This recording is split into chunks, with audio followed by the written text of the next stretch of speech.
Radio is broadcast on LSL Podcast Channel. Thank you for listening. Please subscribe to the channel. Let not your heart be troubled. You are listening to the Sean Hannity Radio Show podcast.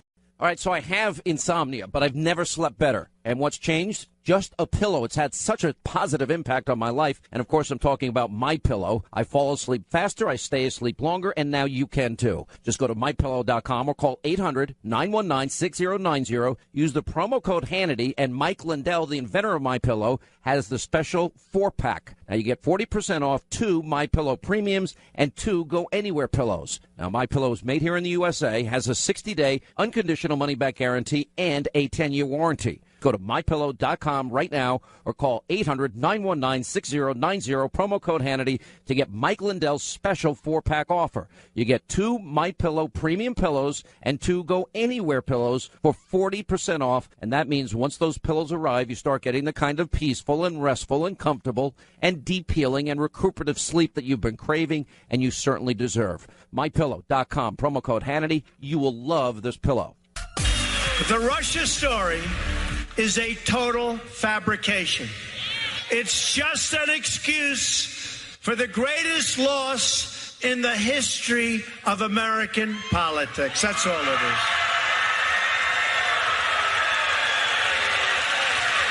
is. It just makes them feel better when they have nothing else to talk about.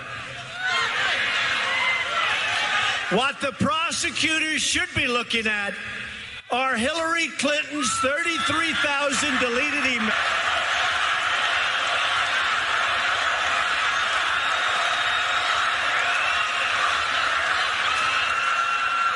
And they should be looking at the paid Russian speeches and the owned Russian companies. Or let them look at the uranium she sold that is now in the hands of very angry Russians. Would you agree, though, that there's an appearance of a conflict, though? One example being Uranium One, the Canadian company, sold to Russia, something that required your approval as well. And then later, some of the players involved in that deal wound up paying former President Bill Clinton, your husband, obviously, a $500,000 speaking fee. Well, I don't know if we have enough time in this interview to debunk all of the allegations that were made by people who are wielding the partisan axe, but there's no basis for any of that. The timing doesn't work. It happened in terms of the support for the foundation before I was Secretary of State. There were 9 government agencies who had to sign off on that deal. I was not personally involved because that wasn't something the Secretary of State did. Well, if you're talking in my ear, how am I supposed to hear the SOT, Ethan? That's not the time. All right, 800-941-SEAN. I want all of you to pay very, very close attention today because I want to give you details on a story that is the real Russia scandal. And I want you to be aware of something. You have been lied to by the news media, by the Democrats, repeatedly about a Trump-Russia conspiracy. By the end of this week, my sources tell me this is going to be even much bigger than the information that I am able to disseminate to you or to give to you today. That this story is the Russia collusion story. Let me just give you some headlines, and then we'll get into the meat and potatoes of this. We now know that the FBI has evidence in the form of documents, emails, financial records, eyewitnesses that prove that the Russians, the evil Russians used bribery and kickbacks and extortion and money laundering to secure the Uranium One deal. And that's the $145 million. Remember, Peter Schweitzer first broke this book in Clinton Cash, this story in Clinton Cash. Millions and millions of dollars benefiting Bill and Hillary's foundation. It appears this goes way beyond the illegality of bribery and pay to play. We have evidence now that Bill and Hillary got paid, that the Russians were the ones that got what they wanted through bribery, kickbacks, extortion, and money laundering. And since a business is involved, it could also be called racketeering, the RICO statutes may actually apply in this case, which typically involves using a business enterprise to carry out illegal activities. My good friend Greg Jarrett sent me that note on that earlier today. And Hillary, how she goes out, as we just played, insisting she had nothing to do with approving the deal to the Russians that gave up 20% of America's uranium, which is the foundational material for nuclear weapons, and her saying she had nothing to do with it is a lie. And it makes no sense on the surface of it all, because she presided over the Committee on Foreign Investment, which voted unanimously. She voted unanimously, along with others, to approve the sale of 1/5 of America's uranium. I repeat, the foundational material of nuclear weapons that she's giving to Russia and Vladimir Putin. You're not going to hear this on NBC tonight. You're not going to read about it in the New York Times tomorrow or the Washington Post tomorrow. You're not going to see it on CNN. You're not going to see it on Conspiracy TV, MSNBC. They're not going to tell you the truth. There is a real Russia collusion conspiracy story, and you always go to follow the money. And we now have the money trail. We now have the evidence. And some of the more stunning revelations in this whole story is that the Attorney General of the United States at the time, Eric Holder, and his FBI and his Department of Justice hid. They knew about this information for 4 long years. They never informed Congress, and they allowed the Uranium One deal to be approved by Hillary's committee. And Holder was a member of the committee, and he knew it was illegal. He had to. He knew it was corrupt. He had to. And he permitted all of this anyway. The FBI in this period gathered documents and overwhelming, incontrovertible, substantive and substantial evidence well before the committee ever made the decision to give the 20% of America's uranium to Vladimir and to Russia. And you know what that means? That means Holder and the Department of Justice knowingly and deliberately have jeopardized America's national security by letting this corrupt deal go through. And this is only the tip of the iceberg. It gets complicated, but it's really simple. More simple than you would imagine. And it even gets worse than that. You've heard the name U.S. Attorney, Deputy Attorney General Rod Rosenstein. He's the guy that appointed and is supervising Robert Mueller's investigation into so-called Russian collusion. Are they going to do their job here? Are they going to appoint a special counsel here? Because what we're talking about is far worse, with more evidence on top than they ever dreamed of getting, because there was no Trump-Russia collusion, which is why they moved on to Paul Manafort's financial dealings. You know, that's why they don't have anything, and they haven't had anything. Now, let me backtrack. Anyway, so Rod Rosenstein, supervising the Mueller investigation into so-called Russia collusion with the Trump campaign and a year's worth of phony news stories and fake news. Well, Rod Rosenstein was the person that supervised the uranium investigation, which was kept secret from Congress. Well, that means he should recuse himself, and he needs to get out of the way, and he probably needs to be investigated along with Mueller himself. And it gets worse. The Deputy Assistant FBI Director, Andrew McCabe, he also supervised this mess. And he's currently under Congressional and Department of Justice Inspector General investigation for helping Hillary's pal, Governor Terry McAuliffe, get elected when McAuliffe was being investigated by the FBI. And the DOJ continued to hide all of this when it announced the conviction and sentencing of a key Russian player in December of 2015. And they simply said a former Russian official was sentenced today to 48 months in prison, but they didn't disclose what it was about. And that's just the summary. Now let me give you some of the details. Here's the headline in The Hill today.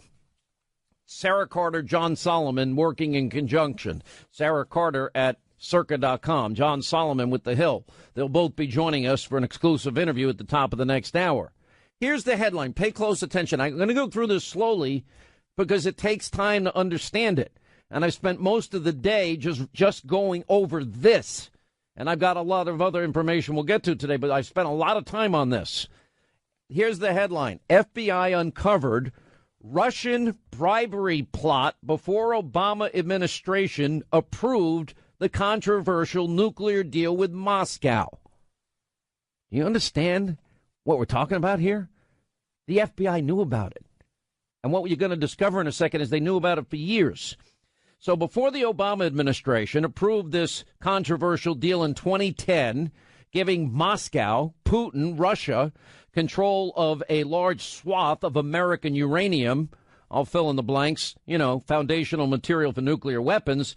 Before that ever happened, the FBI gathered substantial evidence that Russian nuclear industry officials were engaged in bribery, kickbacks, extortion, money laundering designed to grow Vladimir Putin's atomic energy business inside the United States. They knew it. They had evidence the whole time. Federal agents used a confidential U.S. witness working inside the Russian nuclear industry to gather extensive, get this, they have financial records, making secret recordings. They have intercept emails as early as 2009 showing that Moscow had compromised an American uranium trucking firm with bribes and kickbacks in violation of the Foreign Corrupt Practices Act. The FBI and court documents show. All the evidence is here. We can bring this case to a grand jury tomorrow. They also obtained eyewitness accounts backed by documents. I'll read it again. Eyewitness accounts backed by documents indicating Russian nuclear officials, get this, had routed millions of dollars to the U.S. designed to benefit former President Bill Clinton's charitable foundation, the Clinton Foundation. At the time, Hillary Clinton, then Secretary of State, served on a body that provided a favorable decision to Moscow. Let me slow you down here. They obtained eyewitness accounts backed by documents indicating Russian nuclear officials had routed millions of dollars to the U.S. that were designed to benefit former President Bill Clinton's foundation during the time Hillary, was Secretary of State, serving on the government body that provided the favorable decision to give 20% of America's uranium to Putin. I'm only 3 paragraphs in. The racketeering scheme was conducted, quote, with the consent of higher-level officials in Russia who shared the proceeds from the kickbacks, one agent declared in an affidavit years later. You know what they're saying? The $145 million that came from the people involved with the deal? It sounds like it came from Putin. It sounds like it came from Russia. It sounds like they money laundered the money in Latvia, and we got more details coming. Rather than bring immediate charges, the Department of Justice continued investigating for 4 more years. Yet they had enough evidence to prosecute. Why would they do that? Which essentially leaves the American public and Congress in the dark about the Russian nuclear corruption on U.S. soil during a period when the Obama administration made 2 major decisions benefiting Vladimir Putin's commercial nuclear ambitions. Is the corrupt news media, are they going to go with this story, considering their obsession with Russia, except that it goes against Hillary and Obama and Holder and the Democrats? Because it appears that they sold the country out for money, and they knew about it, and they gave away our nuclear energy, our plutonium. 800-941-SEAN. Please tell your friends to tune in tonight at 9. We will blow this wide open. So the headline, FBI uncovered Russian bribery plot before Obama administration approved the controversial nuclear deal with Moscow that gave Vladimir Putin 20% of America's uranium. And what did they find? Well, that industry officials, Russian nuclear officials, and the FBI gathered substantial evidence of bribery, kickbacks, extortion, money laundering, all designed to get American uranium and grow Vladimir Putin's atomic energy business inside the United States. And they were successful. And they have federal agents using confidential witnesses, working inside the Russian nuclear industry to gather extensive financial records. We have secret recordings. We have intercepted emails as early as 2009 showing Moscow had compromised an American uranium trucking firm, and all the bribes and all the kickbacks, all in violation of law. This is why it might also be a RICO Act, because they had a business involved in all of this. And it was conducted with the consent of higher level officials. This was all being designed by Russia, and they all shared the proceeds from the kickbacks, one agent declared in an affidavit. And then rather than bring immediate charges, why did Eric Holder, why did the Obama administration for 4 long years keep the American people and Congress in the dark about this Russian corruption and this deal that ended up giving 20% of America's uranium to Putin and to Russia? And why did they ignore the fact that the Clinton Foundation benefited with literally millions and millions of dollars? Because the whole Russian nuclear program here, this effort of theirs, you know, they have Russian nuclear officials routing millions of dollars to the United States to benefit the Clinton Foundation. Now, we knew that Hillary had to sign off on the Uranium One deal. We knew that the foundation got $145 million kickback. We knew that it smelled to high heaven. We know that it's a stupid deal if we're giving away 20% of the foundational material to build nuclear weapons. And like the rest of the media, all they were fixated on is Trump and Russia, Trump. And how many times have I told you this all is going to boomerang? It's now boomeranging before your eyes. And watch the media go silent. Watch them, head to their bunkers. Watch the lack of coverage. Watch the, false flag stories over here. Oh, Trump might have said this girl is hot in 1976. Let's follow that story, not the truth about American security. All right, 25 till the top of the hour, 800-941-SEAN. Now, the authors of this investigative report, they've done more investigative reporting than every big newspaper, every major network, CBS, NBC, ABC, every cable channel, but for the Fox News Channel putting Peter Schweizer on, than anybody else. That's Sarah Carter and John Solomon. I want to give you a quick summary, and then we're going to take it to the next level, because this is the real Russia collusion story. This sacrificing American national security and the Russians at the highest level infiltrating the government of the United States under Obama and Hillary Clinton as the Secretary of State, to the point where now we have the FBI had uncovered a Russian bribery plot before the Obama administration and Hillary Clinton approving this nuclear deal to give up 20% of America's uranium to Putin, the foundational material of nuclear weapons. I'll go through this part quick again. So before they ever approved this deal to give up 20% of the uranium, the FBI already had gathered substantial evidence that Russian nuclear industry officials were engaged in bribery, kickbacks, extortion, money laundering, by the way, that would make its way to the Clinton Foundation, designed to grow Vladimir Putin's atomic energy business inside the United States. Federal agents used confidential witnesses working inside the Russian nuclear industry. They have extensive financial records. They made secret recordings. They intercepted emails as early as 2009, all showing Moscow had compromised American uranium trucking firms and bribes and kickbacks in violation of numerous laws. The Foreign Corruption Practices Act, FBI and court documents show. They also have eyewitness accounts that are backed by documents that indicate Russian nuclear officials had routed millions and millions of dollars to the U.S.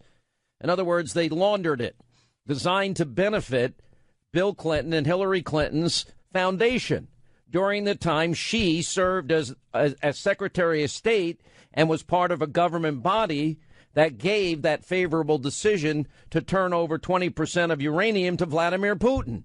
Stay with me here. This is important. This racketeering scheme of bribery, kickbacks, extortion, money laundering was conducted with the consent of the highest officials in Russia, Putin himself. In other words, who shared the proceeds from the kickbacks, according to one agent declaring in an affidavit years later. And rather than knowing this in 2009, rather than bringing charges, Eric Holder's Department of Justice, well, they just decided to keep the investigation open for 4 more years, which meant that you, the American public, and the Congress were all kept in the dark. Congress is supposed to have oversight into all of this about the Russian nuclear corruption that's happening on U.S. soil, while the Obama administration is making 2 specific decisions benefiting Putin's commercial nuclear ambition. So, in other words, the FBI, the Justice Department, they knew all about the bribery. They had evidence of all the bribery, all the kickbacks, all the extortion, and all the money laundering. And they never told Congress. They never mentioned it to the American people at all. And the only person that first broke this open was Peter Schweitzer. Now Sarah Carter and John Solomon have taken it to an all-new level here. And this was during the period the administration was making decisions. So what are the decisions they're making? Okay, October 2010. That's when the State Department under Hillary and government agencies on the Committee on Foreign Investment right here in the U.S., this is the dumbest decision anybody ever made, except if you're getting something in return. And that was to unanimously approve the partial sale of a Canadian mining company, Uranium One, to the Russian nuclear giant that's called Rosatom, is I think the way you pronounce it, giving Moscow control of more than 20% of America's uranium supply. Uranium, the foundational material for nuclear weapons.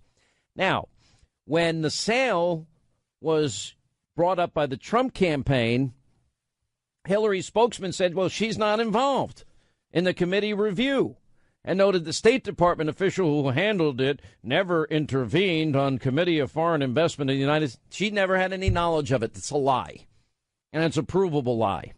In 2011, the administration gave approval to this Russian company and their 10X subsidiary to sell commercial uranium to U.S. nuclear power plants in partnership with the United States Enrichment Corporation. Before then, 10X was limited to selling nuclear power plants reprocessed uranium that was recovered from dismantled Soviet nuclear weapons under the 90s, et cetera, et cetera. But the Russians were literally compromising American contractors in the nuclear industry, and everybody in the Justice Department and FBI knew about it, with kickbacks. And then after they give them a kickback, then they offer them an extortion threat, all of which raise legitimate national security concerns.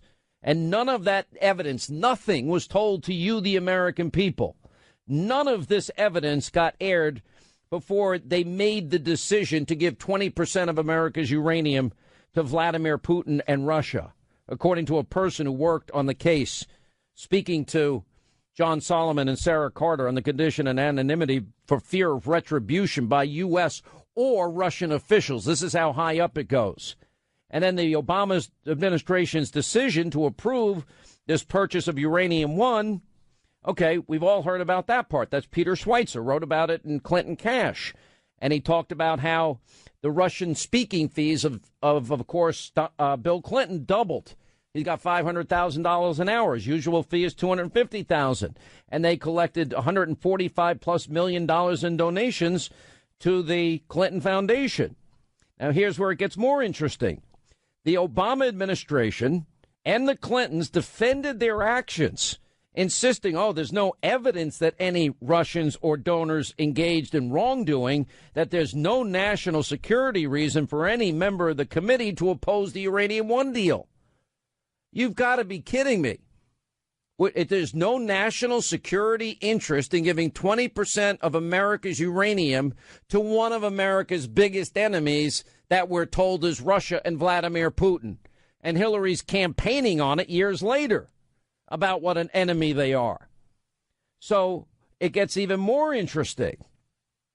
The FBI, the Energy Department, and court documents that the Hill and Circa News found showed that, in fact, the FBI had gathered substantial evidence well before the decision to give 20% of America's uranium to Putin, before that decision was ever made, that this guy, Vadim Mikarin is his name, the main Russian overseeing Putin's nuclear expansion inside the U.S., that he was engaged in wrongdoing. And they knew it started back in 2009. And then the Attorney General, Eric Holder, was among Obama administration officials joining Hillary on the Committee of Foreign Investment. At the time, he knew everything that was happening of the Uranium One deal at the time it was approved. In other words, all of these people knew about bribery, kickbacks, extortion, money laundering, and they all knew that it was designed to grow Vladimir Putin's atomic energy business inside the United States of America. And they hid all the evidence that they had so that this kickback deal could be made. In other words, multiple current and former government officials are now on record. They don't know whether the FBI or the DOJ ever alerted the committee, which would have been their fiduciary responsibility. Certainly, look, at the end of this, there are three people that need to go to jail, in my opinion. Eric Holder, Bill, and Hillary Clinton. But I digress. Now, this guy who I just mentioned, which is David Mikarin, was the director of Rosatomov's Tenex in Moscow since the early 2000s when he oversaw the nuclear collaboration with the United States and this program that they had and its commercial uranium sales to other country. Anyway, in 2010, he's dispatched to the U.S. and on a work visa approved by the Obama administration. Anyway, between 2009 and 2012, he did knowingly and willfully, and I'm reading from The Hill, combine, conspire, confederate, and agree with other persons to obstruct, delay, and affect commerce and the movement of an article and commodity, enriched uranium, in commerce by extortion, according to a November 2014 indictment. Let me read it again. Between 2009 and 2012, this is according to a November 2014 indictment, he knowingly and willfully combine, conspire, confederate, and agree with other persons to delay, obstruct, and affect commerce and the movement of an article and commodity, which was enriched uranium, in commerce by extortion. Stay with me here. His illegal conduct was captured with the help of a confidential witness who's an American businessman who began making kickback payments at this guy's direction and with the permission of the FBI. This is how deep this all went. The first kickback payment was recorded by the FBI through the informant. This was dated November of 2009. Why didn't they stop it? They all knew about it. They have more evidence than you'd ever want for any criminal case. It's ridiculous. In evidentiary affidavits that were signed in 2014 and 15, an Energy Department agent assigned to assist the FBI in the case testified that this guy supervised a, quote, racketeering scheme that involved extortion, bribery, money laundering, and kickbacks that were both directed and provided benefit to more senior officials back in Russia. Putin's navigating the whole thing through the United States. And who's benefiting? Follow the money. Well, that's where the Clinton Foundation comes in. That's where Bill's speaking fees come in. But I digress.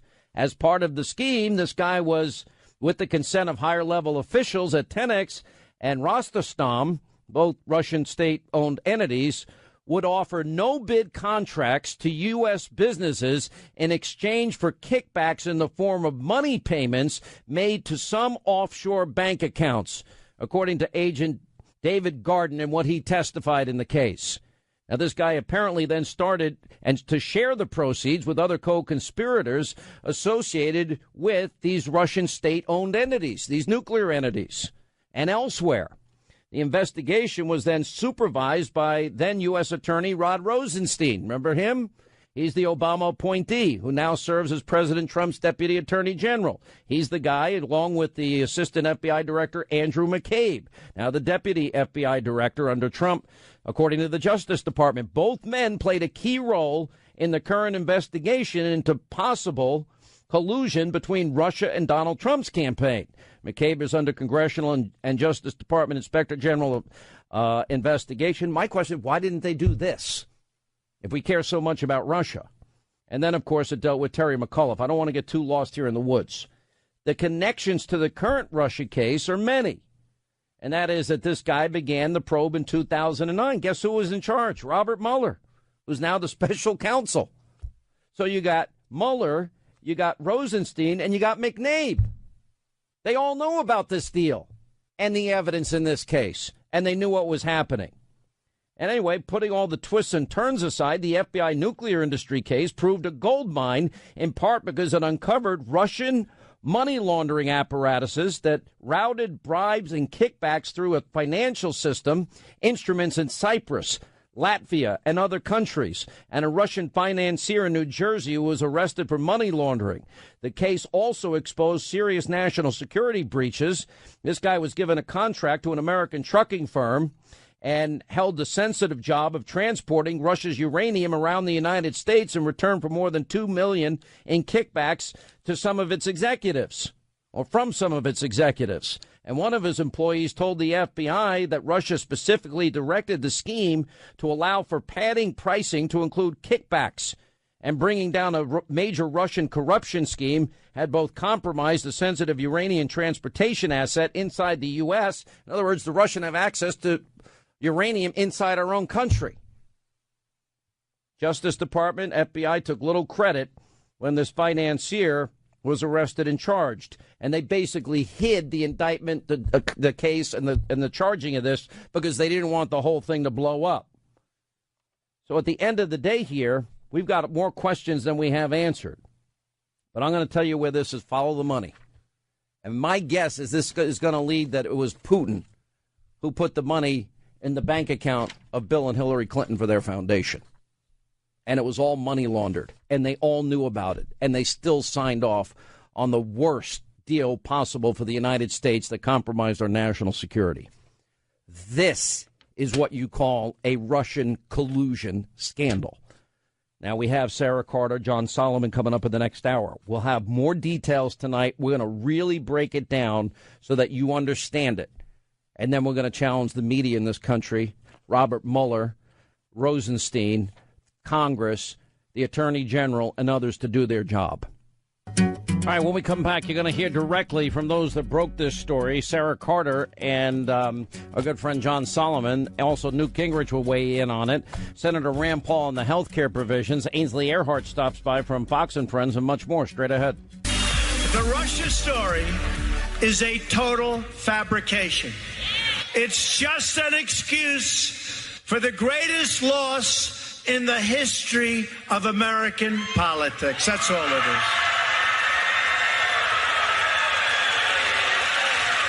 It just makes them feel better when they have nothing else to talk about. What the prosecutors should be looking at are Hillary Clinton's 33,000 deleted emails.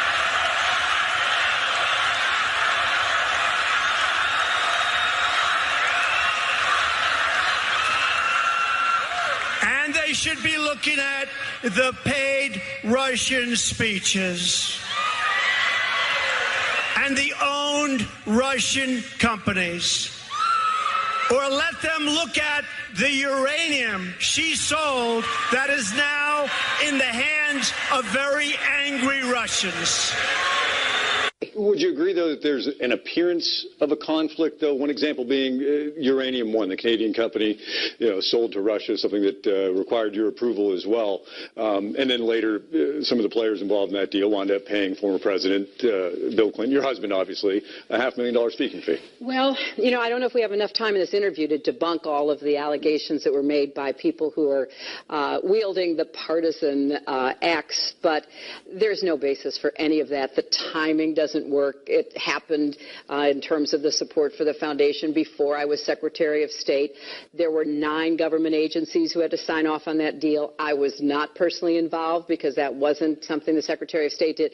All right, if you listen to that, it looks like President Trump was right, and Trump was right more than we knew. Now, we have two pieces out today, and these two reporters, investigative reporters, have done more work than everybody in the mainstream media together combined, and that includes print, and that includes television, and that includes broadcast, and that includes cable. This takes the entire Russia narrative, and it brings us to where people like myself and Sarah Carter and John Solomon and others were saying it's headed for a long time now. And that is right in Hillary Clinton's lap, and Barack Obama's lap, and Eric Holder's lap. Here's a headline: FBI uncovered Russian bribery plot before Obama administration approved controversial nuclear deal with Moscow. All right, joining us from the Hill, John Solomon. Joining us from Circa.com, Sarah Carter. Here with a legal perspective, Victoria Tunsing of DeGeneva and Tunsing, although it should be Tunsing and DeGeneva. Welcome, all three of you, to the program.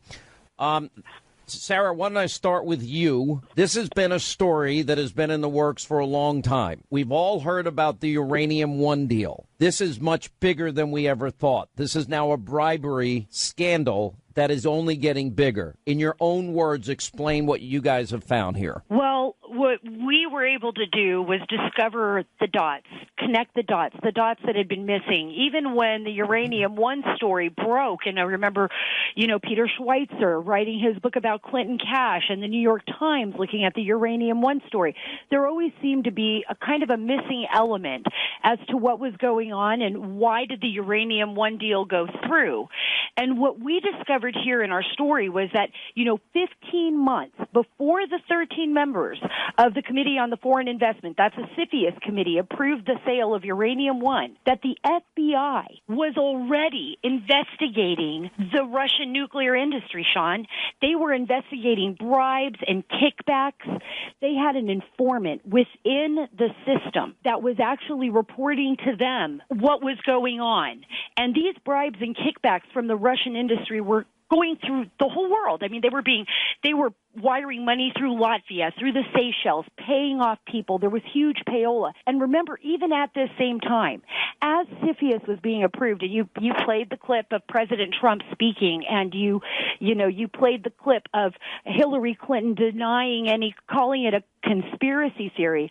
Her husband, Bill Clinton, was in Russia and gave a 1-hour speech and got $500,000 from Renaissance Capital, who, by the way, was touting the Uranium One deal as a great success for the Russian government and for Vladimir Putin. This was something that was unheard of. So what we discovered was that there was this case that the FBI was building, that they had gathered enough evidence during that time to prove that it was just the wrong deal to make. But what we don't know... Wait, I want to stop you here. So everybody knew. In other words, we had all aspects of our government. We had the FBI. We had informants. We had the Department of Justice under Eric Holder, the Obama administration. They all knew that Moscow was literally bribing, paying off, payola, everybody in their circle because they wanted American uranium. And is that a fair conclusion? I think that's part of a fair conclusion. I think they wanted to control the majority of uranium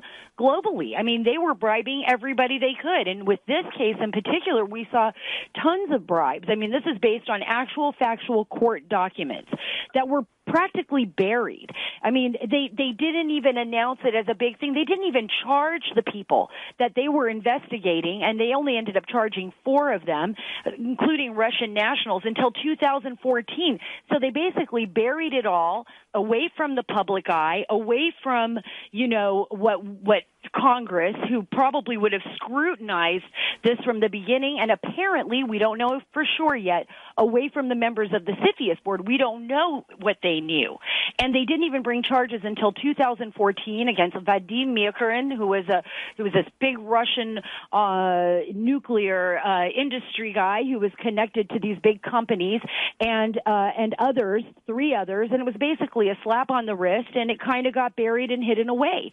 It was not exposed, the extent of the bribery. And now you have an informant, and I think Victoria is going to be able to speak to that, who really wants to be able to tell his story, really wants to be able to get the truth out. Is the money that the Clinton Foundation received, where did that money come from? Because I know there were people in Canada, the Canadian firm, when they wanted to to merge companies together, which would have given 20% control of our uranium to Putin. Did the money that they kicked back to the Clinton Foundation, some $145 million, did it really come from them?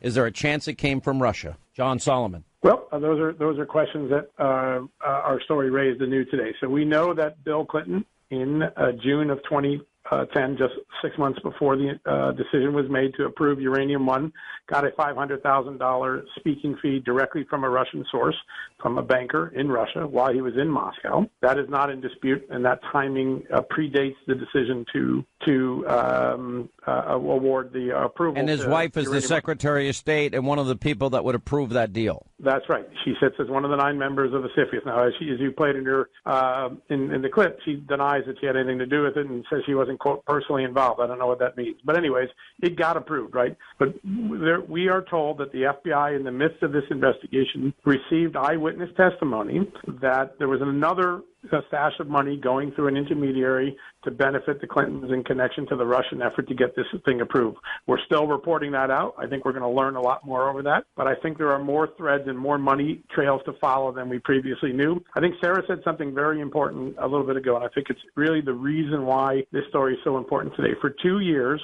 we have been told, Congress has been told, the American public's been told, the Obama administration had no national security reason, no reason to reject the Uranium One deal. We now know that they had a very good reason, bribery, kickbacks, extortion, racketeering, to not approve that deal because the main Russian representative in the United States, representing Rosatom and Tenex in the United States, admitted to doing these things and doing it in the time frame before this decision was made. All right, so what we have here is we had the Department of Energy, we had the FBI, we had the Department of Justice, and we have documents, emails, financial records of bribery, kickbacks, extortion that the Russians used and money laundering, and that all of this was going on, and they knew it, and they still made the Uranium One deal. Is that what you're saying? In other words, I'll put it this way, that it appears this is bigger than pay to play, although Bill and Hillary got paid over $100 million through their foundation, and the Russians got what they wanted. Is that what it comes down to? And we now have evidence of such? Did the Clintons know, and I'll ask the question of all of you, did the Clintons know where this money that they got paid to their foundation came from, and how do you not see it as a kickback? Sean, let me say one thing. We know as of this, that the first bribe payment or kickback payment that the FBI recorded was in the fall of 2009, a full year before the approval occurred on CFIUS. We now know after that moment, after the FBI had evidence of criminality by the Russian nuclear industry, they made 3 decisions. The first was approving Uranium One. The second was giving Mikurin, the Russian man who was involved in the scheme, a visa. And the third was they expanded his own company, Tenex's own relationship with the U.S. Enrichment Corp., which was the main uranium client in the United States for Russians. Those 3 things are not in dispute, and that timeline is not in dispute. And I think it speaks volumes to what we didn't know 2 years ago and we now know today. Okay, stay right there. We're going to come back. I want to get Victoria Tunsing to weigh in on this. It's getting more interesting by the day. All right, as we continue, headline, FBI uncovered Russia bribery plot before Obama administration approved this nuclear deal where Russia would get 20% of America's uranium. Let me bring in Victoria Tunsing along with John Solomon and Sarah Carter. Victoria. Yes, sir. All right, let's talk about the legality of all of this. Look, if they knew about bribery, if Eric Holder knew about bribery and kickbacks and extortion and money laundering, and he did nothing to stop it, and then the Clintons benefited to the tune of $150 million plus, and they signed off on this deal, how is it even possible she's not in jail? Well, of course, the Obama administration wasn't going to investigate her, and for some reason, this present Justice Department I think they think it's unseemly. But let me just tell you, Sean, I have a client that's involved in this. And during the Obama years, my client was the undercover person. And after the criminal case was over, 2 years after the criminal case was over, my client brought a lawsuit, and I won't get into the details of why he did it, but he was not a happy person, and that would have revealed all of this corruption. And guess what Loretta Lynch's Justice Department did? They threatened him.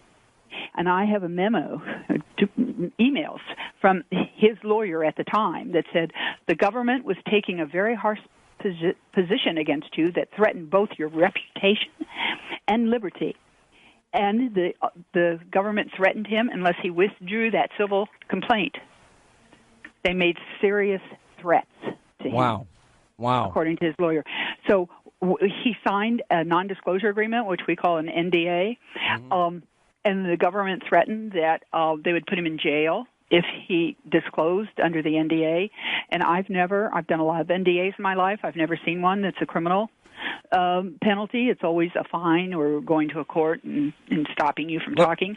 But what we're working on right now is my client wants to come forward and tell people on the Hill or investigators more about this. And he's being prevented because of the NDA. All right, let me ask you this, all of you, and this is important.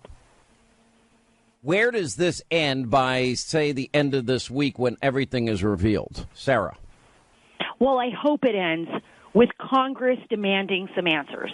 And I hope it ends with people answering the questions that both John and I and Victoria and others have about this case. Did members of the CFIUS board, were they informed? How high up in the government did the FBI take their information from the informant? Did they let the president at that time, President Obama, know what was going on? And what about our national security here in our country? When we give up 20% of our uranium while the FBI has an ongoing investigation and enough knowledge to know that these Russian players in the nuclear industry were bribing people and committing criminal acts that could put us in jeopardy. Somebody needs to answer those questions. John, where are we going with this? Tomorrow morning, 9:30, the Senate Judiciary Committee has the Attorney General of the United States, Jeff Sessions, on the hot box. He's going to be answering questions. It'll be our first inkling to see if any member of Congress has the courage to ask what went on. Who's on that committee? It's Senator Charles Grassley is the chairman. And what's interesting about this is that Senator Grassley, for the last 2 years, has been one of the leaders in trying to find out more about what went wrong with how did we end up approving Uranium One, and why didn't the government stand in the way. He's going to have an opportunity tomorrow. And here's one of the questions that Jeff Sessions is going to have to answer. Your current deputy attorney general is Rod Rosenstein. He oversaw this case for Barack Obama's Justice Department. The current deputy director of the FBI, Andrew McCabe, supervised the agents who worked on this case. What did they know? When did they know it? And did they raise the right flags? Those are going to be some of the questions that we'll have to see if they get asked tomorrow. All right. Appreciate you sharing this story. Both of you will be on Hannity tonight. Victoria, thank you for your insight. And if your client can speak, we'd love to interview him because we think we need to get to the bottom of this.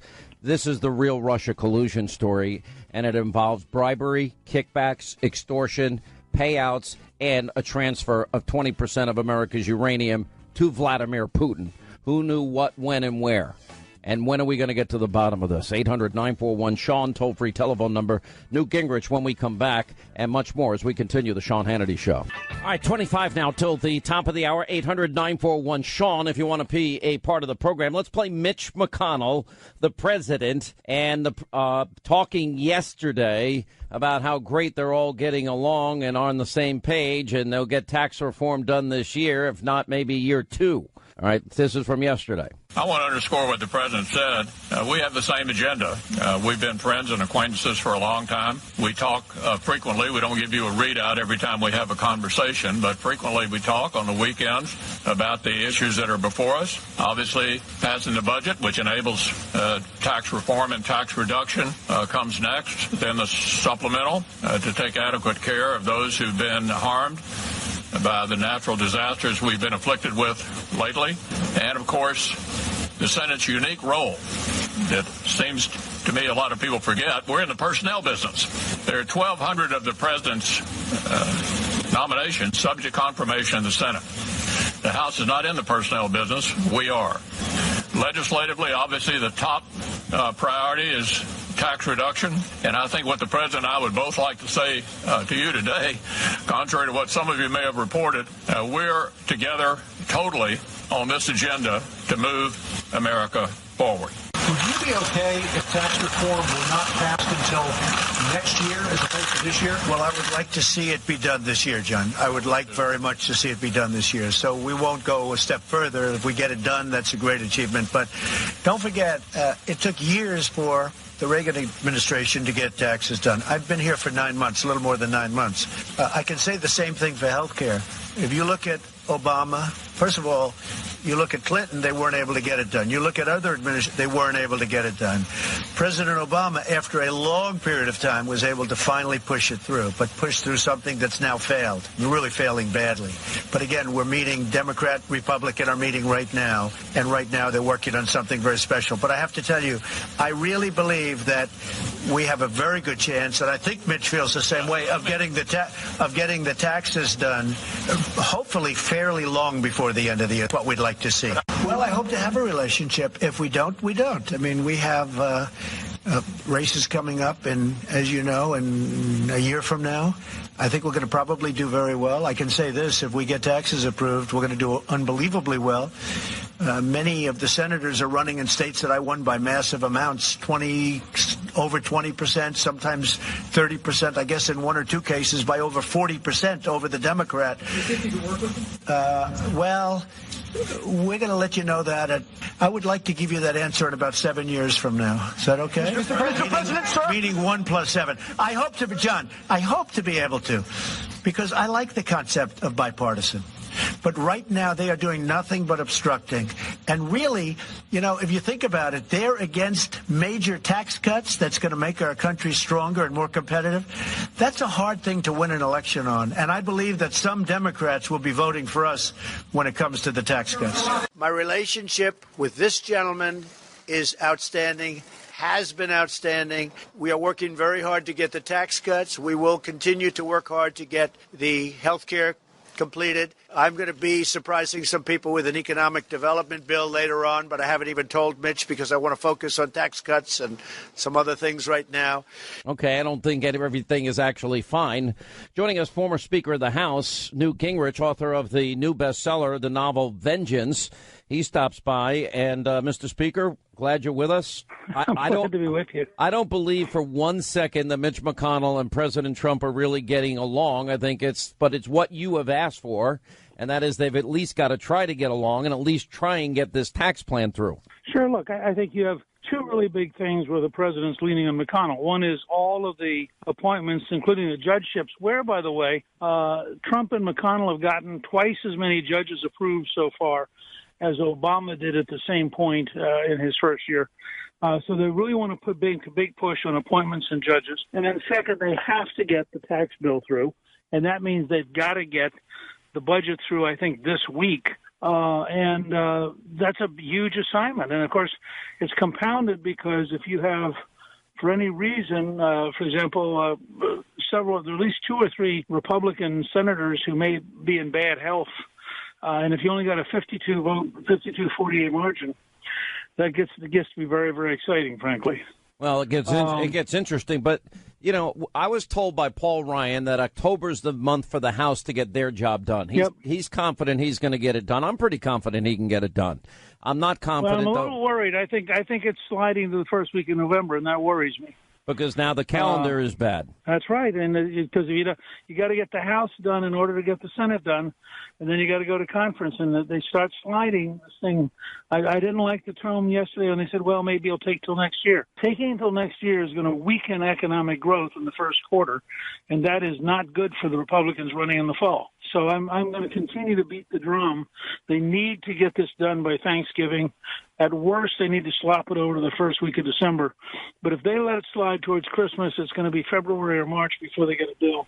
And that, I think, makes it much harder for the Republicans in the fall campaign. I agree with you. Have you spoken with any of these people? Oh yeah, I'm talking to them every day right now, saying you got to move. You can't quit thinking and start legislating. Well, you know, the House is on vacation this week. The Senate was on a vacation again last week. I mean, I don't know. Well, I mean, with all due respect, they take more vacations than you, and you're supposed to be semi-retired. Come on, let's not be vindictive here. No. I'm not being vindictive. I take think periods. I don't think of them as vacations. They're think periods. I like your vacations. And by the way, there's hardly a vacation you've ever taken that I don't make you work.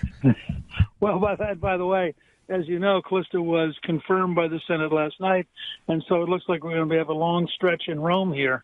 That's going to be quite exciting, and I'm very proud of her becoming the ambassador of the Vatican. By the way, congratulations on that. And the vote just took place, yesterday, I believe. Yeah, it was yesterday at 5:30. It was very emotional for both of us, sitting there with our team at Gingrich Productions, watching the Senate vote on C-SPAN 2, and I have to tell you, it was a very emotional moment, and she won a very nice victory. I think it was 70-23, and the seven who were missing, I think all 6 of the 7 voted for her. So very handsome victory for her. Now she's... Well, can we be honest? I mean, the votes against her were probably votes against you. If we're going to be totally honest about it. Yeah, they're just Democrats being Democrats. That's true. I want to ask you this. So we've got this big breaking, developing story that we've been on all day today, and that is the FBI uncovered this Russian bribery plot before Obama approved the 20% of American uranium nuclear deal with Moscow. And what we're discovering is Obama, the FBI, knew of this Russian plot to pad the Clinton charity, which is the Clinton Foundation, and expand their nuclear footprint. And they had their fingerprints all over this from day one. And in other words, that the money... Go ahead. I was going to say, how can they not have indicted some people? Well, now I think it's now being blown wide open today by John Solomon and Sarah Carter. I mean, the work those two, and I know you have them on the TV show a lot, and I have to tell you, they have done more investigative work than all the major news outlets in the country combined. It's amazing the stuff they're able to find that somehow the Washington Post, the New York Times, and all those guys can't quite find. Let me read from the report. Federal agents used a confidential U.S. witness working inside the Russian nuclear industry to gather extensive financial records, make secret recordings, intercept emails as early as 2009 showing Moscow had compromised an American uranium trucking firm and bribes and kickbacks in violation of the Foreign Corrupt Practices Act, FBI court documents show. They also have eyewitness accounts backed by documents indicating Russian nuclear officials had routed millions and millions of dollars to the U.S. designated to benefit former President Bill Clinton's charitable foundation during the time his wife, Secretary of State Clinton, served on the government body that provided the favorable decision to Moscow that would allow 20% of America's uranium to go to Vladimir Putin. I don't think, this of course, is something which Clinton Cash covered in great detail. But this takes it to another level. Peter Schweitzer is really being validated in everything he said about them. Again, I want to know, when is the Congress now going to pick this up and dig into it? Because this is extraordinary. Let me continue reading. Rather than bring immediate charges, the Department of Justice, this is Eric Holder's Justice Department, continued investigating for 4 years, essentially leaving the American public and Congress in the dark about this Russian nuclear corruption on U.S. soil during the period the Obama administration made 2 major decisions benefiting Putin's commercial nuclear ambitions. The first decision in October of 2010, the State Department government agencies on the Committee of Foreign Investment in the U.S. unanimously approved the partial sale of this Canadian mining company, Uranium One, to the Russian nuclear giant Rosatom, and giving Moscow control of more than 20% of America's uranium supply. When this sale was used by Trump on the campaign trail, Hillary Clinton's spokesman said she was not involved in the committee review and noted that the State Department, who handled it, never intervened on any of the matters. And then in 2011, the administration gave approval to Rosatom's Tenex subsidiary to sell commercial uranium to U.S. nuclear power plants in a partnership with the United States Enrichment Corporation. Before then, Tenex had been limited to selling U.S. nuclear power plants reprocessed uranium recovered from the dismantled Soviet nuclear weapons under the 1990s deal. The Russians were compromising American contractors in the nuclear industry with kickbacks, extortion threats, all of which raised legitimate national security concerns. Then we're beginning to find out that, in fact, the money that was given to the Clinton Foundation was a direct quid pro quo, and that the money may have been funneled through Latvia and laundered, but the money came from the Russians, not the people involved in the deal. Well, And you read that stuff, I mean, don't you say to yourself at one level, I mean, if you ever wanted evidence that there was a deep state and that it was deeply corrupt and that Donald Trump saved us from what would have been the most corrupt administration in American history. I mean, the Clintons would have entered the White House with an absolute passion for corruption and a willingness to sell out the United States again and again for money. They knew that. It's astonishing. They knew it for 4+ years and did it anyway. And they gave them 20% of America's uranium. And the Russians were all over it. And yet we're hearing about Russian interference in our elections. This is direct benefit to the nuclear program of Vladimir Putin in exchange for money. Right. Well, that's why. I mean, I want to see, how rapidly the House and Senate pick this thing up and what their justification is for not picking it up. This is truly, I first saw this earlier this morning, and I thought to myself, this is like a nuclear bombshell going off. This is because it gets you at every level. It gets you at the Clintons being corrupt. It gets you at the Russians offering money for assets to our uranium. It gets you to the FBI being suborned by an attorney general who was clearly so political that he was undermining the entire process of the Justice Department. All right, stay right there. We'll take a break. We'll come back more with Newt Gingrich at 800-941-SEAN if you want to be a part of the program. A lot more coming up. We have Senator Rand Paul going to join us. Ainsley Earhart's going to stop by from the Fox News Channel. All right, as we continue with Newt Gingrich, by the way, his new book, he has a book tour that he's on, is now headed to the bestseller list again. It's called Vengeance, and you've been on the road a lot. What are people telling you when you're out and about? Well, first of all, they love the concept of vengeance and the whole fact that it involves the North Koreans, it involves terrorists. This is the third volume in a series with Brooke Grant as our heroine, a Marine major. So that's going very well. And look, I live in a very unusual world because people know you and I are so close. The number of people who walk up to me and are pro-Hannity, pro us being together on Fox, pro-Trump, I'm sure is a very selective part of the world. But I get tremendous positives everywhere I go around the country. And, the New York Times, really, by the way, exciting. The New York Times wants to interview you about me. I know, and I've told them I will, and I'm going to go out on a limb and tell them the truth. then they're not going to. It's probably not going to be reported. It's probably kind of. I'm very confident. I've had friends recently. So positive, there's no hope. I've had friends from back 30 years interviewed, and they're like, "Do you want me to talk to these people?" And I'm like, "I don't care. Whatever you want. Say whatever you want." All right. So the book Vengeance, we have it up on our website, Hannity.com. And are you going on the road? Are you doing more book events, or what are you doing? Nope. I'm doing mostly radio and television, and okay. People can go to your website or they can go to Gingrich Productions to get the book, and we're very excited about it. And of course, I'm also out here reminding people about Callista's new book because she's not allowed to talk about it because she's now an ambassador. But she also has her 7th volume of Ellis the Elephant, teaching 4 to 8-year-olds called Remember the Ladies. It's about the president's wives, and it's a great book for 4 to 8-year-olds. It's very, very.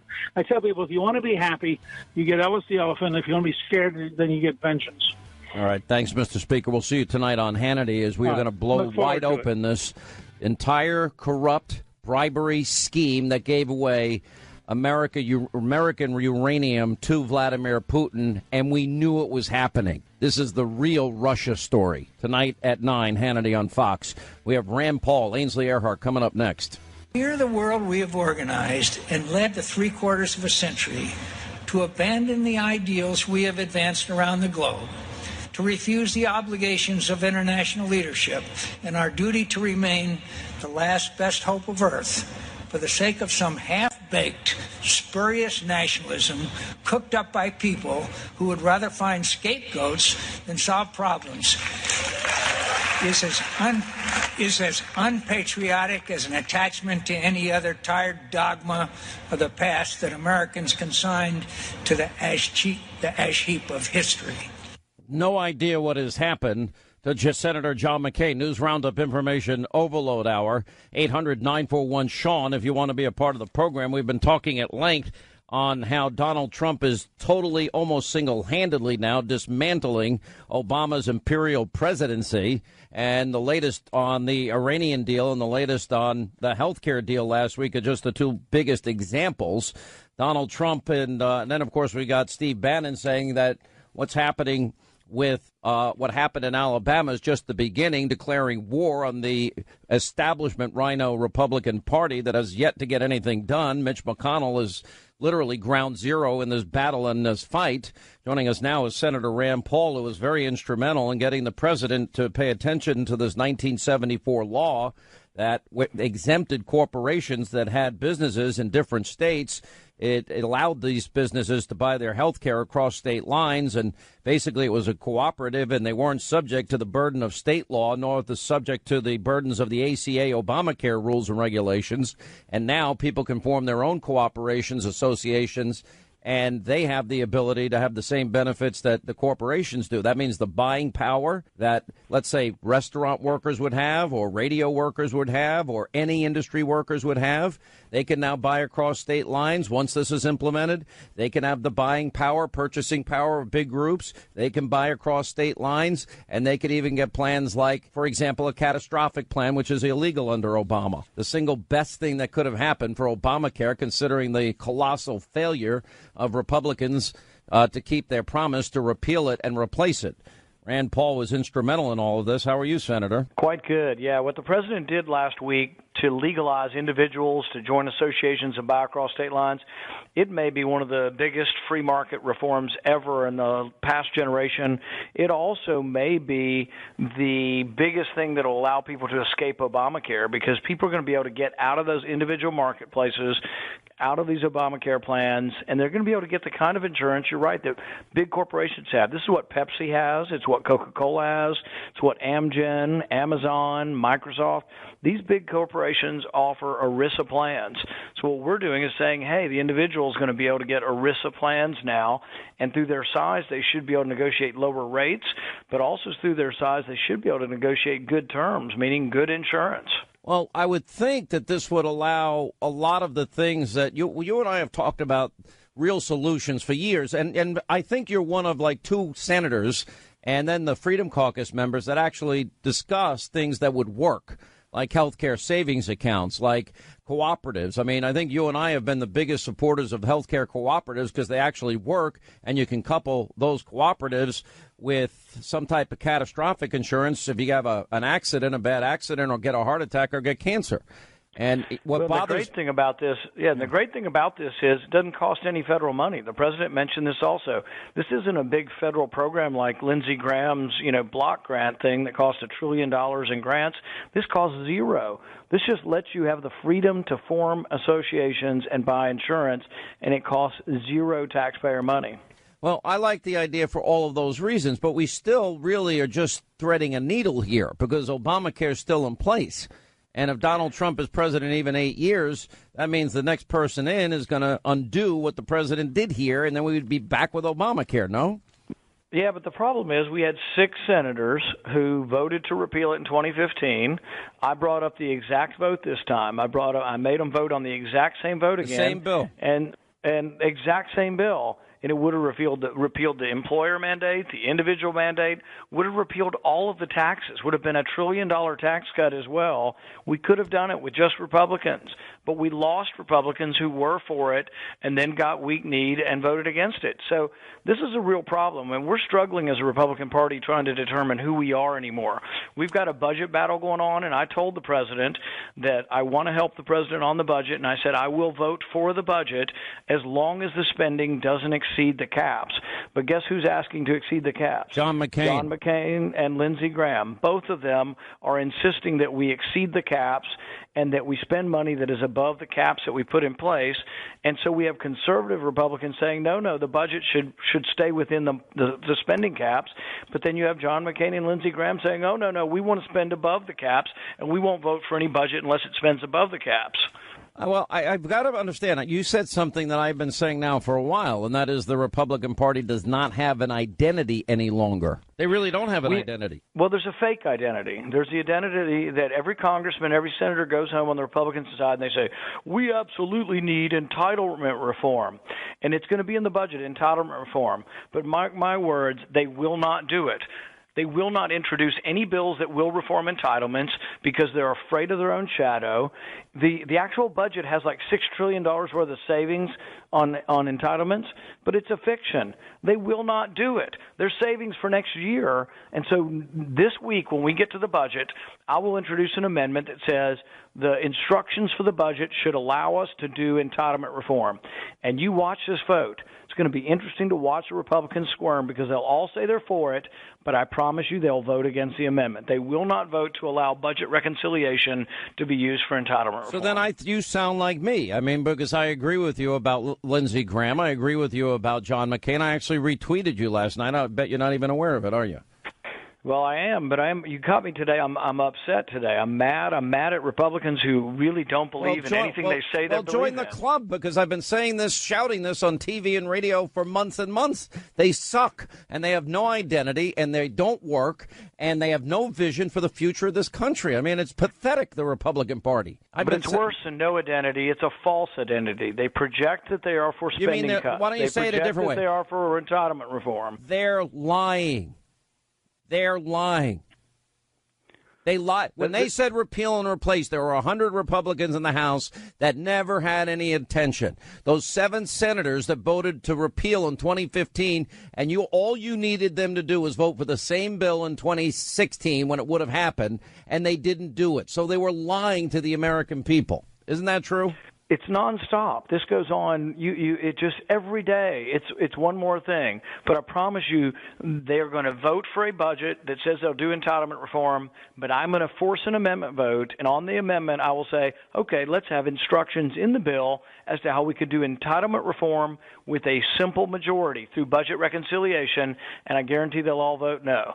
We're also going to do it on Obamacare. I'm going to insist that they revisit Obamacare on the budget, and I'm going to say let's put instructions in there that says that we can still repeal Obamacare.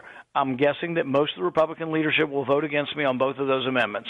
Well, I'm guessing you're probably right. So now we're stuck with what? Now the president signaled today that he might be willing to cut a bipartisan deal to stabilize Obamacare because it's spiraling out of control.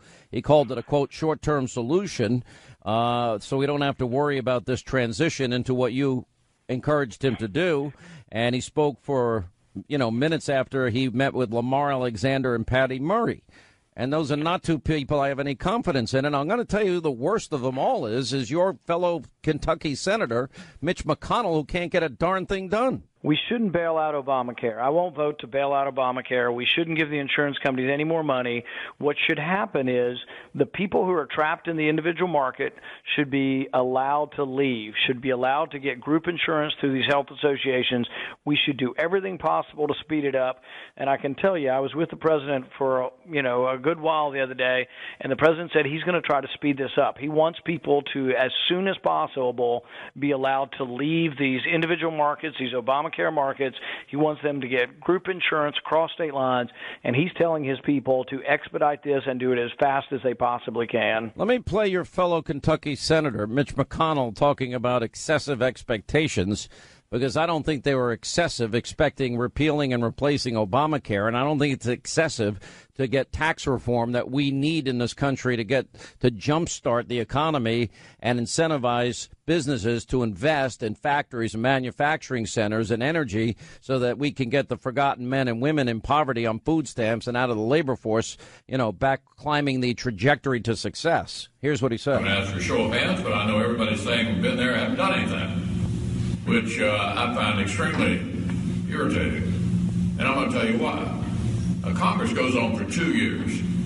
And part of the reason I think that the storyline is that we haven't done much is because, in part, the president and others have set these early timelines about things need to be done by a certain point. Now, our new president has, of course, not been in this line of work before, and I think had excessive expectations about how quickly things happen. in the democratic process. And so part of the reason I think people feel like we're underperforming is because too many kind of artificial deadlines unrelated to the reality and the complexity of legislating may not have been fully understood. And of course, our political adversaries would love to say that anytime. So what I'm asking of you is to judge this Congress when it finishes. How much have we done to make America competitive again and to grow again? And that's part of making America great again, which is what the president talks about so much. Artificial deadlines, complexity of legislation, excessive expectations. The president hasn't been in this line of work before. Now, there was a kumbaya moment between the president and Mitch McConnell. I don't believe it for a second, Rand Paul. I couldn't disagree more on that this is an artificial deadline. We've had 6 years. We voted previously to repeal it.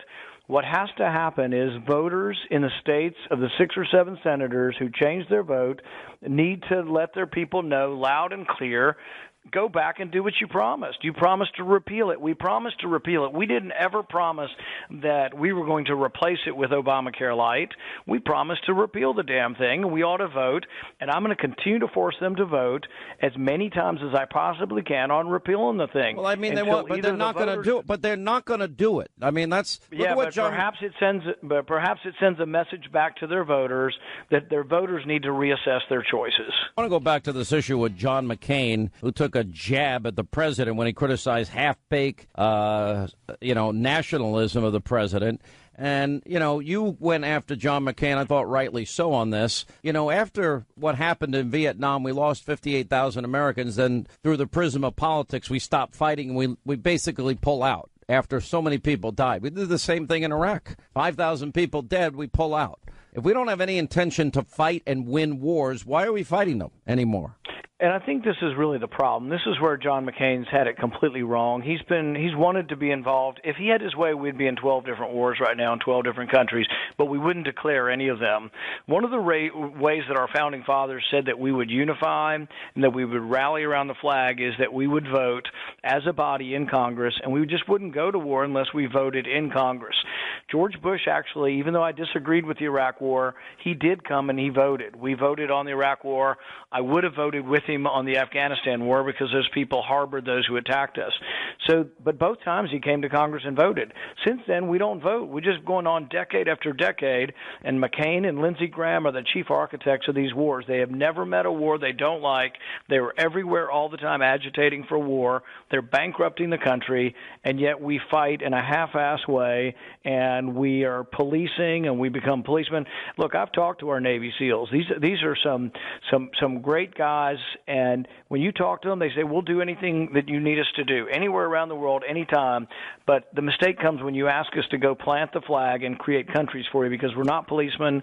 We don't want to be policemen, and we don't want to be into nation building. But that's John McCain, Lindsey Graham. Nation building, wars everywhere. Well, I'm going to tell you something. I mean, if we're not going to fight wars with any intention of winning them, then let's not put these guys in harm's way to begin with. And what happens every time now we begin a conflict, which we can win, but we literally put handcuffs on our soldiers, rules of engagement, they can't fight back. And number two, I mean, we don't have the stomach politically to see it through. And all those people that put us in those positions are running for the hills if it becomes politically unviable in their eyes. It's all about how it affects them. It's not about what the right thing to do is. Well, and I think we have to be, you're right, we have to go in, and when we do go to war, it should be rare. And when we do go to war, we should go to win. But then we really do have to come home. To tell you the truth, we've been in Afghanistan for 15 years now. It is nothing more than nation building. If they will not stand up and fight for their country after we've given them billions of dollars of weapons and uniforms and you name it, we've given it to them. And if they can't stand up and fight for their country, they're never going to have one. So it's sort of a little bit like welfare. You can't give people welfare forever because it saps their incentive. It's the same way with supporting foreign countries. They have to eventually stand up and fight for themselves.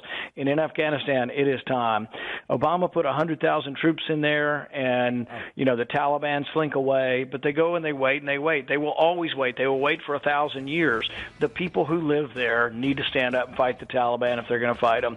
But we can't do their business forever. I like Rand Paul mad. You should stay mad more often.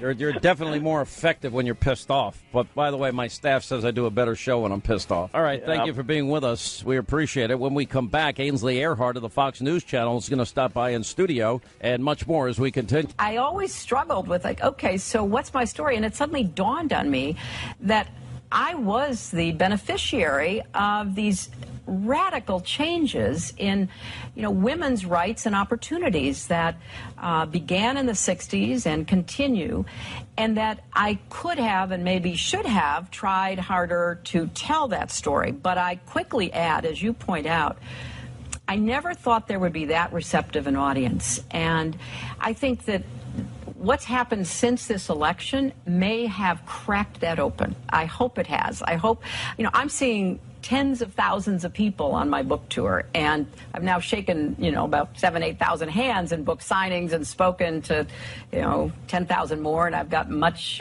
still to do.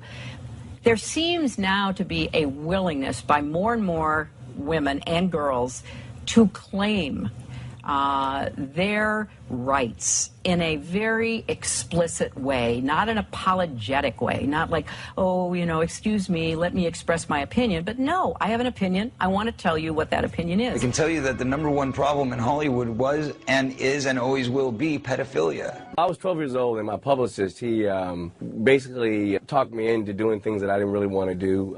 Hadn't had sex before, and he kind of convinced me that this was the right thing to do, and kind of told me, like, don't tell your parents. He seduced me, and he started at 11 years old to 12. We have to make people realize that children need to be safe on these sets, and they're not safe. Congratulations, you 5 ladies no longer have to pretend to be attracted to Harvey Weinstein. Do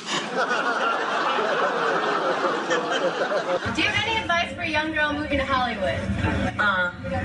I'll get lively with that. Harvey Weinstein invites you to a private party and it's 4 seasons stuff. Yeah. You hear of your own free will. Has someone coerced you into being here?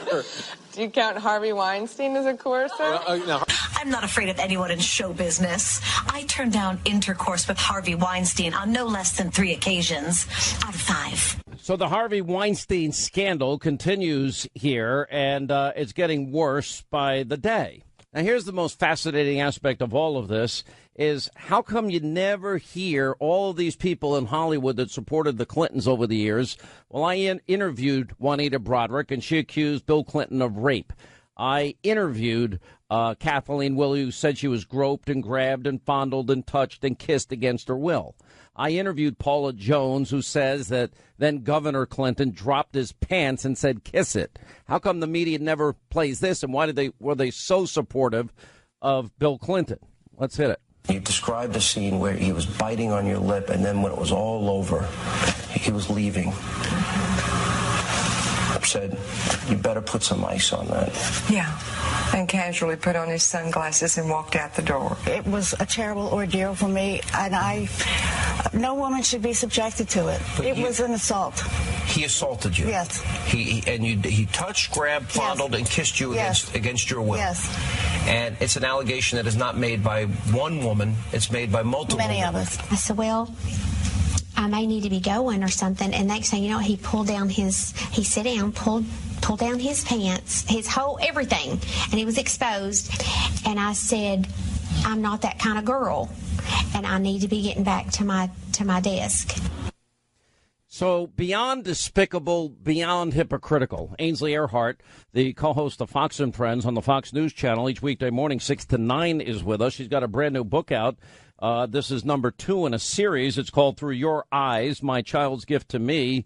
You know, it's fast. I'm going to ask this question through this prism. When you have a daughter, and I have a young daughter, and I saw your daughter on TV with your dad is in. You're Mr. Earhart, sir. I know with the South it's sir, yes sir, no sir, yes ma'am, no ma'am. Am I doing all right? Like, can we put his mic on? You got to get Dad, you got to get closer to the mic. Okay, yeah, sorry about there you go. You got to talk a little louder. You don't have to call me sir, Sean. No. I'm glad to call you. But it makes a difference. I mean, you literally make such a big difference in life. What are your thoughts? You've been covering the Weinstein thing. You know, when you play all those sound bites of the girls who are accusing Bill Clinton of this, it sounds exactly like the stories about Weinstein. And I don't think any of us have ever thought about it because that happened so long ago until you've brought it up, Sean. You know, could you imagine if the shoe were on the other foot, if this were President Trump? Oh, the mainstream media would be playing it over and over and over. Yeah, they're not really covering thing, not for a big portion of the newscast. And now we're seeing that it was a lot of these stars are coming out of the woodwork. I think it's the tip of the iceberg. I had two women on last night. Tracy McCure was on, an actress that has been in movies and on soap operas, and then we had Kaya Jones, who was with the Pussycat Dolls. And it's in music, and it's in TV, and it's in the movies, the entertainment industry. And these young girls go with hopes and dreams, and this is how. This is why my parents would never write, Dad. They never wanted me to major in theater, and they didn't want me to go to New York at an early age. Now, is that true, Mr. Earhart? One big reason, yeah. Yeah. I remember there was a modeling. Was she incorrigible growing up, or did she behave? She was trouble all the time. That is not true. You're getting me confused with your son. That's true. Oh, so she was an angel, and your son I don't know about an angel, but I was the middle child. She was middle of the road. I'll put it that way. Put it middle of the road, middle child. Yeah. Is that right? Well, you think of it, and I know this is a second in the series. By the way, the illustrations in these books that you do are phenomenal. Thank you. And your first book was Take Heart, My Child, and that was your dreams for your child. I happen to see you guys on the show this morning. First, your daughter's an angel. That girl is adorable. Thank you. And that's your granddaughter, sir. That's right. Okay. And so now, through your eyes, my child's gift to me. And I started thinking about it as y'all were talking about it this morning. See, I'm getting Southern, y'all. And this is what was interesting to me, is when you watch kids and it's raining outside, they love the rain. To us, it's an aggravation. Right. If with the snow, it's an aggravation. For a kid, it's heaven. I know. And they, for example, you buy them a beautiful gift or a toy, and all they care about is the plastic that they can pop. Right. It's like, and we think it's the greatest gift we ever got them. I know. And I mean, so tell us about. Well, that's really what the book is about, Sean. It's watching your children and learning from them and being able to, as an adult, say, I can grow and learn the importance of life and what's really important. And that's through the eyes of a child. Because I'm sure your schedule is as busy as we live insane lives. I mean, go. It's go all the time. Yes. And does your child stop you? And do you go, wow, your child's name is Hayden. Hayden. Does your child, that you find yourself stopping and saying, I'm so stupid. I do find myself, I've always been a worker. Yeah. And like you, I say yes to everything that Fox ever asks me to do. And my schedule is packed. It literally, minute to minute, it is packed. Having a baby has slowed me down. In the fact that I'm not afraid to leave work and go attend to her or go to her classes and just put my work life on hold for an hour. Do you find you're getting better at saying no? Because I got better as I just started my 23rd year at Fox, believe it or not, last year. Congratulations. What would we do without you? Thank goodness. Who would have thunk it? I'm the last man standing at Fox News. I can't believe I'm in a studio. Dad, can you believe this if you really think about it? We're from South Carolina. I watched you. I remember that was the last thing that we would do every night. We'd watch your show and then go to bed, and I'd get up and anchor the local news. And now I'm working with you and have been a correspondent for your show, and I'm on your radio show sitting in front of you. You've been there 11 years now, right? Almost 11. Almost 11 years. What did you think, when you read this book? Because I'm reading it. My kids are older now. My son's 18, my daughter's 16. And I'm realizing there were those moments. I do have one regret, that I wasn't home enough because I was working so hard. But I remember my kids they'd stop and pick up a rock. And then I'd be like, come on, let's go. No, then they'd pick up a flower. And I'm like, ugh, stop with the stupid flower. Then they'd pick up something else that was annoying me. And I remember at the time I was pretty good at realizing, all right, it's more important that they play with the rock than me to drag them along like they're a puppy dog and understand that that's of interest to them. Well, Sean, I think that, I always say the simple things in life are probably the best things in life. And that certainly holds true in raising children. And as I said today on the TV station, they're gifts from God. So no matter how bad they are, how good they are, they're yours. It's your responsibility to care for them and love them and cherish them. And, the little moments that we had with all three of ours were probably moments that we were sitting together talking or at the beach somewhere, sitting around on the beach, and just spending time with each other. That was far more important than getting a new car or a new house or whatever it may be, some new toy or whatever. Like you said, I think they had more pleasure playing with boxes that the toys came in and I know, right? The toy. That's right. You know, and I'm looking through the illustrations, and you have like a snowy day with an airplane, and the kids are ecstatic. You have a scene in the park, a fall scene, and the illustrations are beautiful. Then you have a little girl chasing birds in the book and a story around that. Then kids in a playground, which used to give me agita because I thought my kid was going to break his neck. And then kids hanging out at a pond and just running around and playing and with the dog, and then, you know, butterflies and flying kites and going on little boats. I don't know about your life. I don't get to do this anymore. I know. You know, I barely get to breathe. But I think we rob our kids of their childhood a little. Well, you know, the book it's been interesting to see how all this has unfolded. The first book was about all the little messages that Dad would leave me next to my cereal bowl every morning, a scripture, a poem, and it was called Take Heart because there's a scripture in the Bible that says, in this world you will have trouble, but take heart, I have overcome the world. And I think about that when we talk about ISIS, we talk about, you know, all North Korea, take heart, I have overcome the world. And that's kind of the message our kids teach us. Learn to breathe, learn to take a step back and truly smell the roses. And you've been able to do that. This has helped you. It's helped me. I'm working on it. I'm not a perfectionist. I'm not perfect at this. I'm trying, but I'm learning. I'm really just learning to take a step back and watch my daughter and appreciate her seeing a dog for the first time. It sounds her seeing like rain for the first time. I remember from the first book, you did tell that story that Mr. Earhart, sir, you would leave notes for all the kids, right? And Bible verses. Did you have any idea it would have the impact to inspire Ainsley to do a book like this? No, not really, Sean. It just I was really surprised that Ainsley kept them all or wrote them down somewhere. And I still have a file folder at the house that I would kind of run out. I'm going to have to go back and start repeating. Yeah. You know, but see, my family's just so shocked that I'm not in jail. I mean, they're really, I was far more incorrigible in my life. I won't go there. No. I guess you're saying it's your brother. Okay. That's right. No question. He turned out okay. How does it feel to, and this is just a fact now, that the President of the United States of America, that you're his favorite show? There have been articles written that Fox and Friends is his favorite show. Well, one of them. I think yours is too. I think he's watched the show or two. I love it. Yeah. It's cool, right? It's great. Mm-hmm. Yes. You know, the mainstream media or the liberal press will want to write an article about, you know, we give soft interviews or we do that. That is not true. The vice president even told one of his folks that works for him told me that my interview was tougher than he gave 3 of us interviews at one point. One was Matt Lauer, one was me, and I can't remember who the other one was. And he said that mine was the tougher one out of all 3 of them, which I took great pride in because I plan my questions the night before. I talk about it. Sometimes I'll call you and I'll say, Sean, can I run over the questions with you? Or I'll talk to people on my staff and I'll come up with really hard-hitting questions and things that I think our viewers are going to want to know. I don't want anyone to think it's a softball question, but I do want people to think we're fair. And I think we are fair. No, well, and you work very hard to get these interviews, as everybody does. And I noticed that Brian was there earlier today.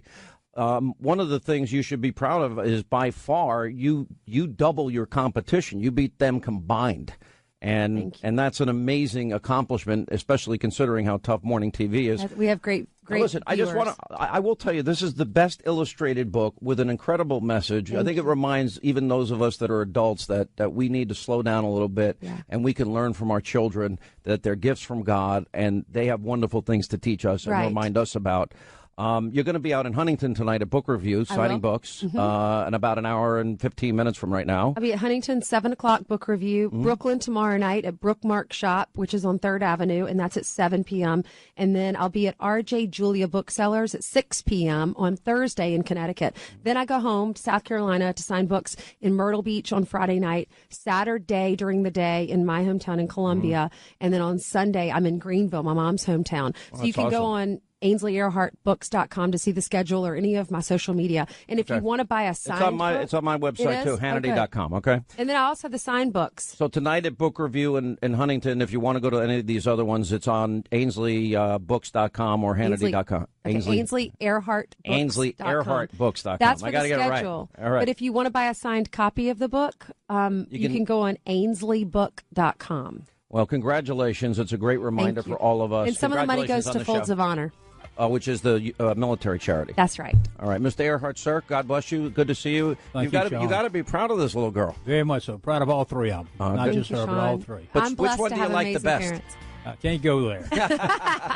No, all right. Quick break. We'll come back. We have an awesome Hannity tonight, 9 Eastern, on the Fox News Channel. We are going to blow wide open the real Russia conspiracy collusion story. It's all happening tonight on the Fox News Channel, Hannity at 9. Now, Sarah Carter, John Solomon, our good friend Greg Jarrett, Newt Gingrich, and Peter Schweitzer will all break this down for you in an understandable way, and I bet the rest of the media ignores it because they are corrupt. You don't want to miss it. That's happening tonight, 9 Eastern, Hannity on the Fox News Channel.